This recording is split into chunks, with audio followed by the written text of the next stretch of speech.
Alright guys, what is up? It is me, Lithium, and I'm bringing you some search and destroy tips for Call of Duty Black Ops.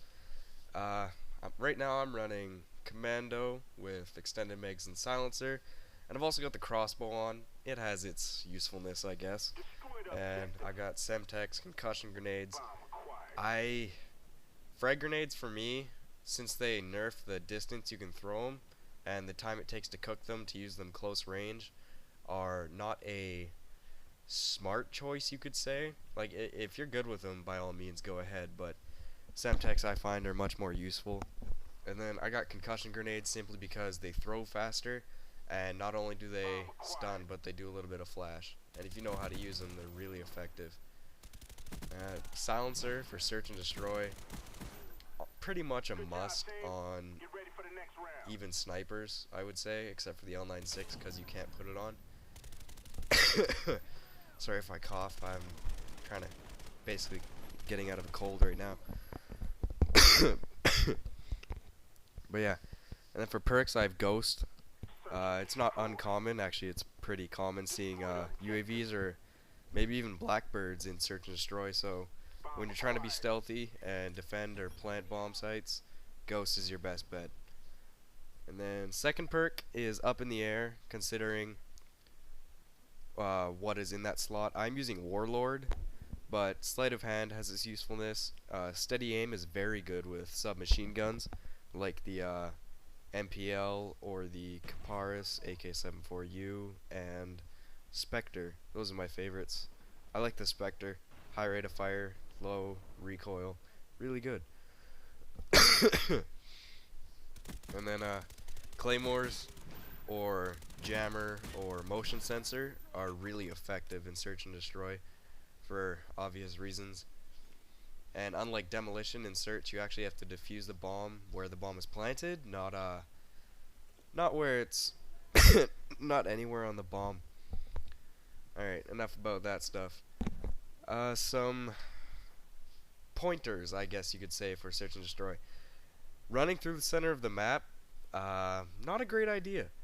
With search and destroy being such a, albeit camp fest, especially when you're on offense and you're fighting against the defense and they're camping, going through the middle probably isn't a good idea because they're gonna see you, and 90% of the time you're gonna die. So it's best to take the side routes and take your time. Once you get used to the game, you actually start to realize how long it takes for people to get to certain areas and how long and where you should be aiming at certain points, and that all comes with just experience and playing the game. And also, staying in one spot in search isn't really the greatest idea, because any aware player will know his teammate died and he will go look at that spot. So try not to stay in the same area, but stick to the outside. Stay hidden, I guess.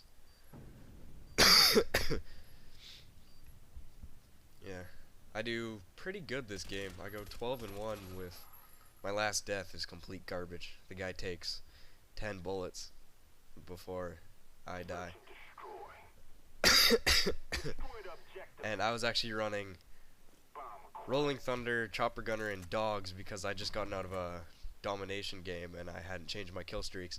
Albeit I do get them though, and they do quite a bit of work. Alright. So here I know I've got Rolling Thunder and I'm kinda waiting out. And once I get it, radar is a very, very crucial part in search and destroy. You'll see right there, my teammate just died in that building and the bomb is in there, so being smart, I have a clue that he's going to be staying there watching the bomb. So right here I decided to call my Rolling Thunder. Now, that building where it's going to go through is a very popular area for people to camp on cracked, so I angle it that way and end up getting a double kill.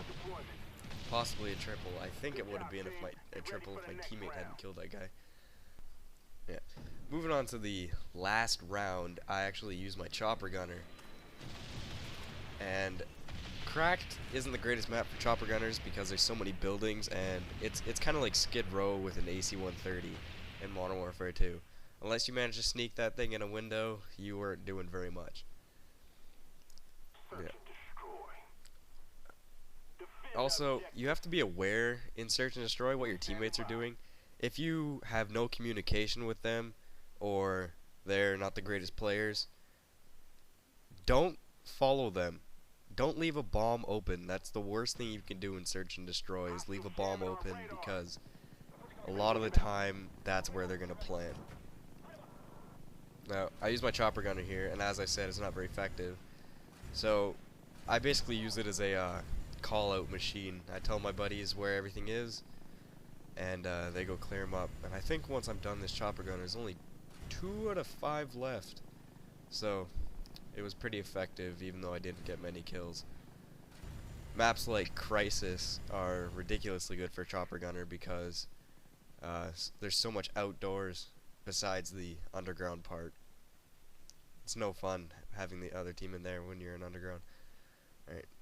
Now, as I stated before, I was aware when I was using my chopper gunner, and I know that there's a guy in that building, so I head in there, but you have to be careful when you walk into buildings. You never want to be sprinting when you're walking in through a doorway or whatever, because it takes longer to pull your gun up out of sprinting. Here's my death. You'll notice he takes bullets like a champ. But it takes longer to pull up your gun after sprinting, and you never want to go into a building or a doorway while sprinting, because you're probably going to lose that gunfight. Now I skip a good 2 minutes here where my buddy just chases this guy around and all that stuff. So thanks for watching, rate, comment, subscribe, and I'll see you guys later.